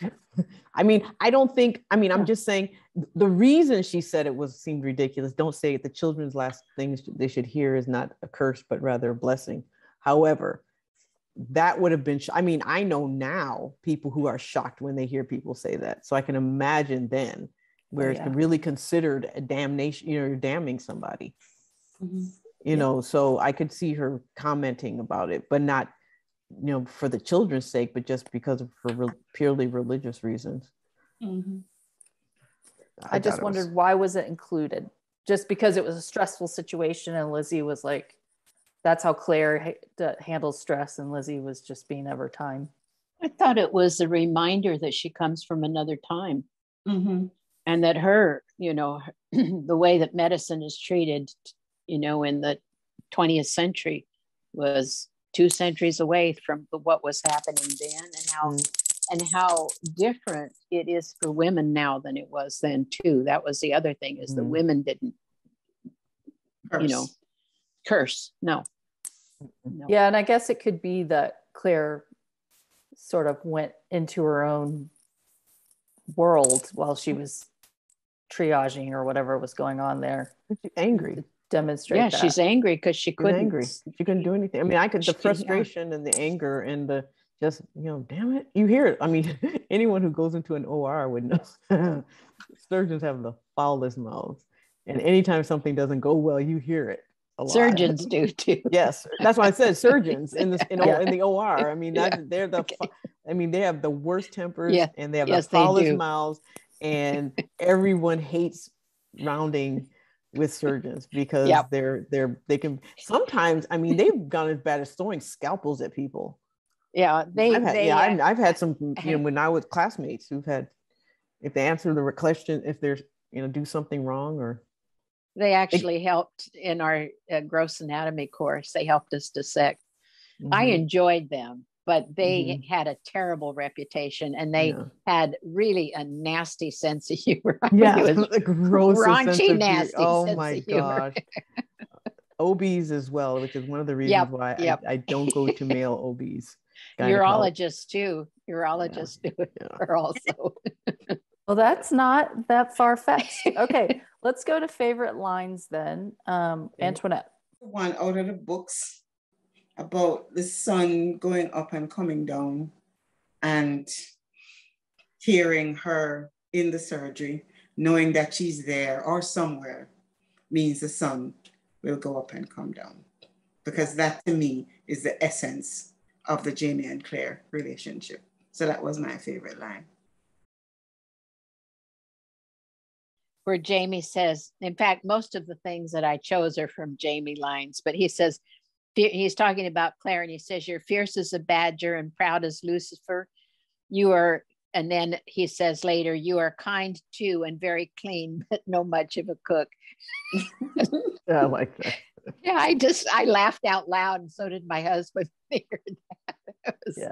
It was well delivered too. The way that he delivered it was very good. I liked Roger's line, "Nothing could ever make you less beautiful." That's great line, well delivered. Yeah. And Claire didn't look very good at No, but she's got great bone structure. Yeah, she does. Man. Yeah. So I actually had two. One, when Malva said that the amoeba looked like currant pudding someone dropped on the floor. I thought that was funny. And then although I'll never eat currant pudding again. But on the other was, and I didn't write it down verbatim, but when they were talking about his calluses on his hands. Oh, he was saying about his calluses. He was like, calluses on his hands. And she was saying, like, because basically how he uses his hands. So he has calluses on his hands. So he said to Claire, because of her, he should have calluses in other places because of how much he uses other parts of his body. I thought that was funny. I may be mistaken, but when they're at the McNeils, Malva says she wouldn't let her child go alone. And I thought that was a harbinger of what's in store for her at the end of the episode. Now, that's not quite what happened, but they both went together. Yeah. And the child didn't die before she did. Very likely, she probably died before the child did. But they went together basically, and so I felt like that was a lament on her part and a harbinger of what was going to be happening later. Wow. Very good. I didn't. Oh, wow. Yeah. Very good. I did not make that link. Carmi, your brain is just brainy. Okay. I liked in the middle of that scene. Well, who the hell is Mary McNabb? Yeah. She was expecting some threat. I was like, huh? Mary McNabb? Claire says to Tom that she wants a small amount of fecal matter. Yeah. Then the look on his face, of her vile suggestions. I just thought that one was priceless, honestly. They'll all believe it, Sasana. That was a good line. That was a good line. There were a lot from the book that I picked up, but one of them that I don't remember from the book, but that I thought was very good, was when Claire is talking with Ian and she says, "It will come right somehow. These things always do." And I thought that was, I just thought, that's really true. Most of the things that in the moment feel like we're not going to get through them, we actually do get through them. And I just thought it was a really, a wise thing for her to say to him. I loved it when Jamie says to Alan, I would love nothing more to give you your head in your hands. Leave now before I do it. Yeah. I just loved that moment. I thought I loved it when he, when Alan walks up and punches him in the side of the head, and Jamie shoved him backwards, and then the next time he just plants that fist in his tummy and he's just gone. And that's right out of the book. That is exactly what happens. Funny, Tom's reaction, like, you idiot, do you not know Yeah, who this man is? Don't like, do you that. really think you're gonna That's right. He was like, gosh, I'm an idiot for a son. He'll chew you up and he'll osterize you. That's Alan's one moment of feeling like a powerful. Yeah. And Jamie True. just squished him like a bug. Yep. As he always does. Did you not like the Christ Sassenach, you hardly have any ass left at all? Don't worry, that will grow back soon enough. I thought as women, we all probably pretty much know what she's talking about. I heard that. I said, but he didn't feel her ass. Where is that coming from? Yeah, he was feeling her. I think he was running his hands up her thighs, and he was tucking the blanket in. Yeah. Okay, all right. Yeah. Claire believes him, and she says, I know you would never turn your back on a child of your own blood, no matter how it came into the world. And I think that's a great assessment of Jamie. I think that is exactly what he's shown that he is, and how he feels about his children. And in fact, not only his biologic children, but his adopted children. Yep. I'm going to blow through my standouts, and then we're going to go to big themes, and then we're going to be done. Jess Reynolds, Katrina, Sam did a great job with what he was given. Mark Lewis Jones, Alex Vlahos, Richard Sophie, John Bell, Justin Molotnikov, and Michael Coulter again for the camera work. My standouts were Jess Reynolds and Katrina. I thought they were both magnificent, and I would not be surprised if this is an episode that is submitted for award season. I would not be surprised if it garnered some kind of nominations for Katrina, because I thought that she really delivered an award-worthy performance. The camera work was another standout for me, because it's interesting how the use of the camera was able to, portray a theme in the show, or a portent. I thought that was so clever. The middle part of the episode was well paced and well done. I felt the beginning and the end were a bit rushed, so I can't give the directing an overall standout, but I thought some parts of it were extremely well done. I thought Kat belongs at the top of this list for the acting this time. And I would put Sam and Malva in spot number 2. Again, I'm disappointed that Sam wasn't allowed to fulfill his mission relative to the peak of her illness, but that's not his fault. He wasn't given it. So, I know that he would have knocked it out of the ballpark. Malva Jessica Reynolds was just fabulous, but I thought they showed too much of her in her anger and her vile nastiness. I thought there were a little bit that was overused a little bit too much in this episode, but her acting was it wasn't to do with her acting. Her acting was really wonderful. And Ian, as always, spot on. I thought Jessica Reynolds was absolutely fantastic. Both in the way she was obvious and the way she was subtle. I think it was just well done. There could have been a lot of overacting, and there wasn't in any time.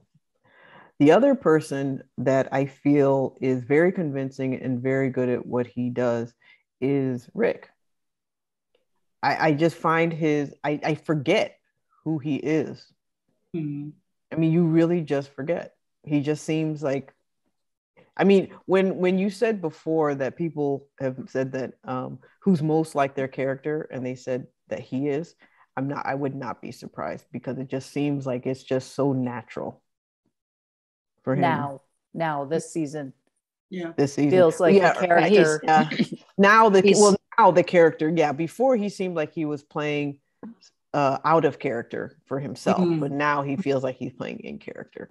And Mm-hmm. but this episode, it's like you just like him. He's just likable, just a likable guy.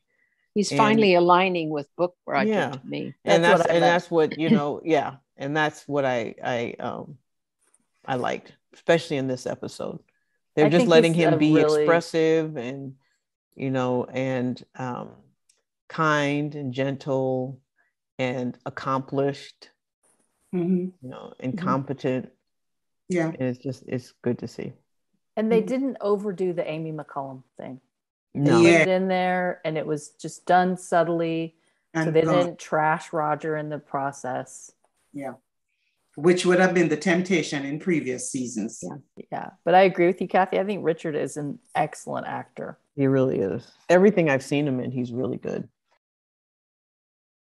For me, the big theme was that once I got over my angst about what I missed about the episode, how do you know when somebody's telling the truth?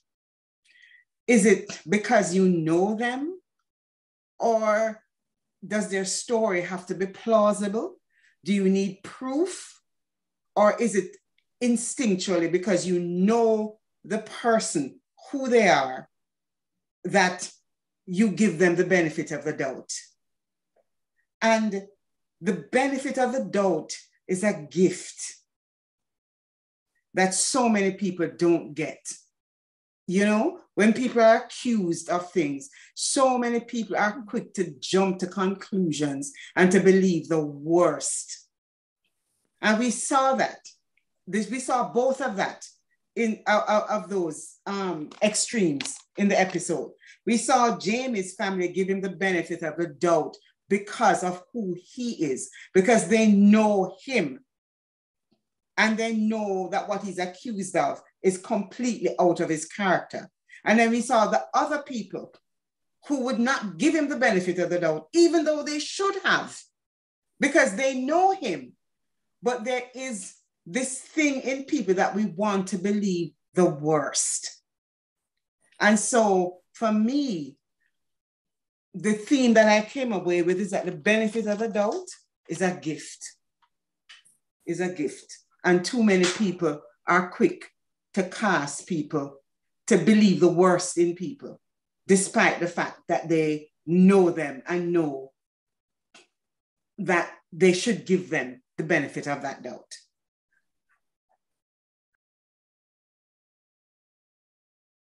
Well, to me, this showed in heartbreaking detail that the ridge is fracturing.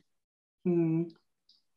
And that what was binding them together, even though somewhat tenuous, the various things such as the meeting house that everybody was supposed to share, Roger being a member of Jamie's family, but preaching to them, Claire treating the people, the things that they had built is coming apart. And that is I think, a terrifying thing to contemplate when you think of the society around you not holding together. I think it has echoes in today's, our situation we find ourselves in today. That was very poignant to me. And the scene of Claire wiping the table in her lab, in her surgery with nothing to do. Because her purpose had been taken away from her by this series of events of which they were not guilty.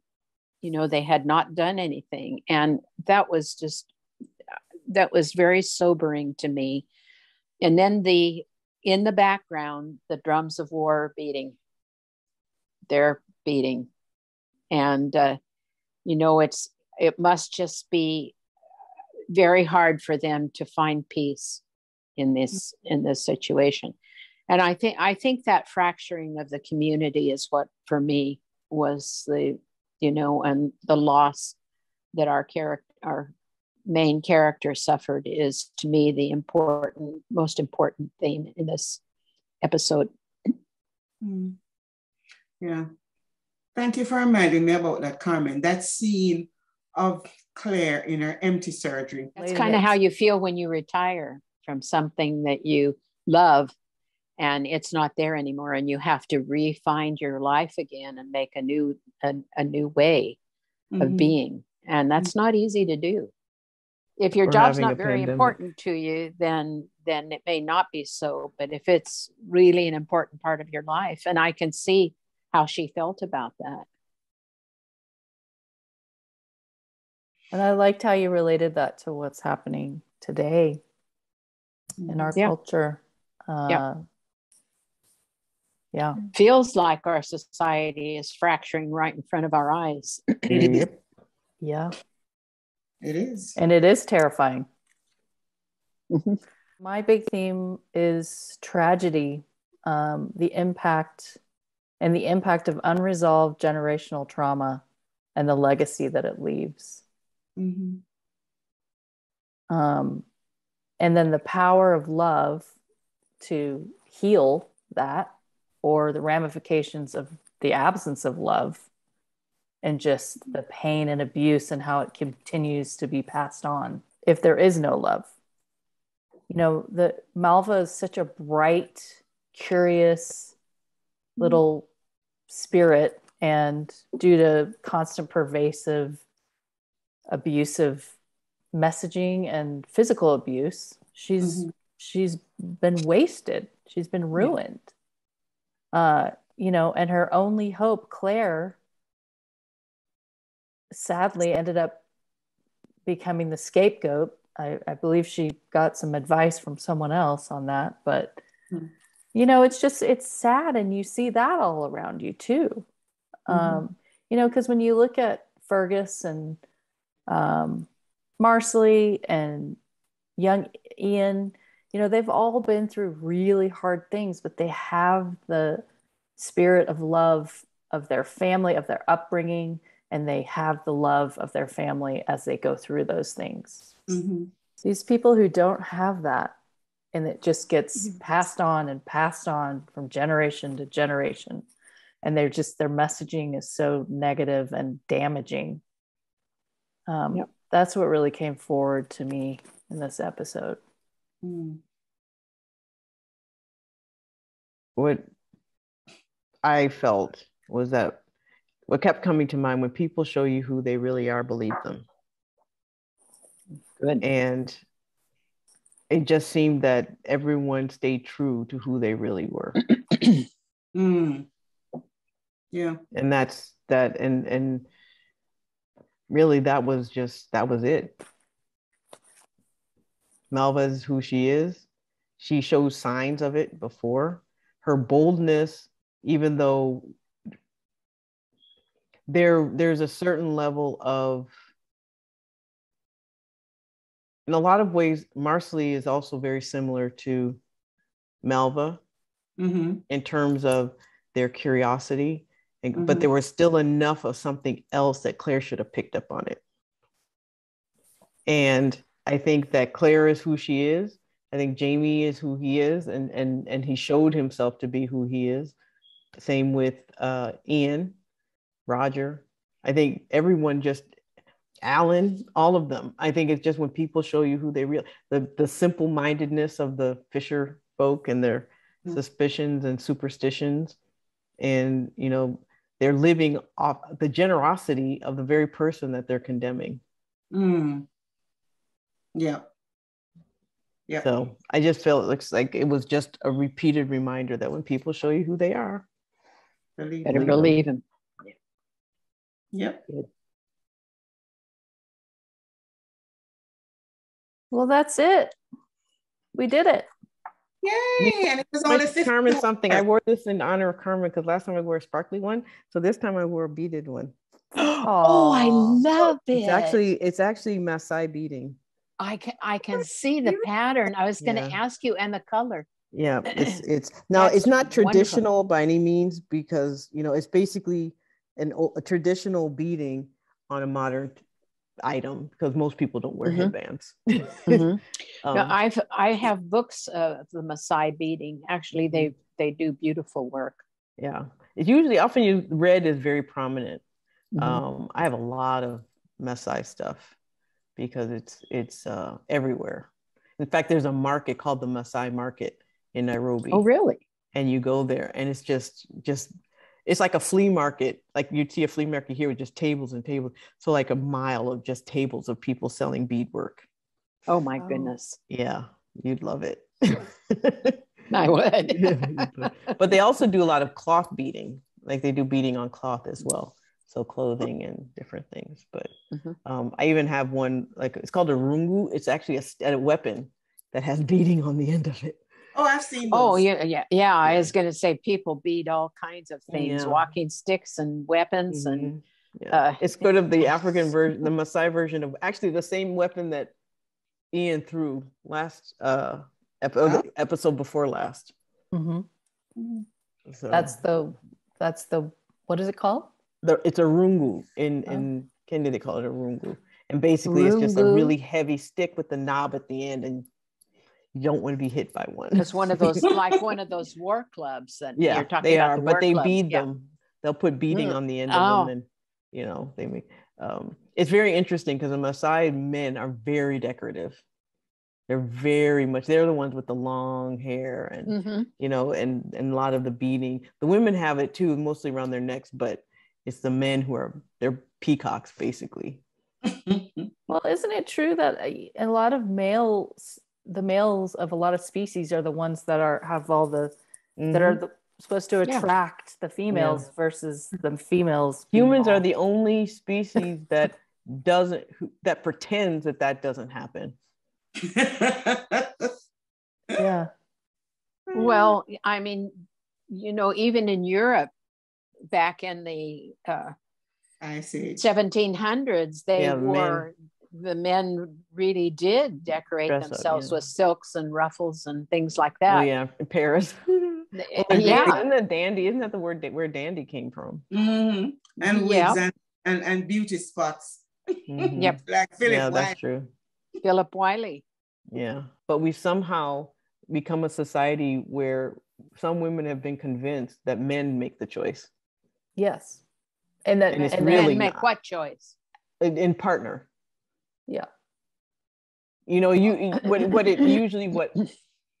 happens in nature is that a man approaches and a woman says yay or nay, but it's like amongst, I should say Western, prevailing attitude is that it's a man who chooses, a man proposes. It's the man who just, women wait for a man to propose marriage when in all other places. It takes a lot of power away from women. And women choose in most other places. Yeah, and the point I was making is that the man is the decorated to attract the female versus exactly the female having to do that, and then the man to attract the man. Yeah. I mean, that's how it is in nature. I got to say that I think it has been done to take power away from women. Oh, absolutely. Sorry, I absolutely pound that drum, but I really believe it's the truth. Absolutely. No, absolutely. You're right, Carmen. Yeah. It is true. Yeah. And there's in any rules you look at and see how things are, always look to see who benefits the most. That's right. That's right. So either who makes the most money off it or who benefits socially. Yeah. Which is the money is another way of saying who benefits from it. Exactly. Yeah. All right, people. Well, good night. okay. I know good it's night. late here. There's nothing airing on Sunday, right? Nope. Yeah. All righty. All right. Love you guys. Love you guys. Bye. Bye.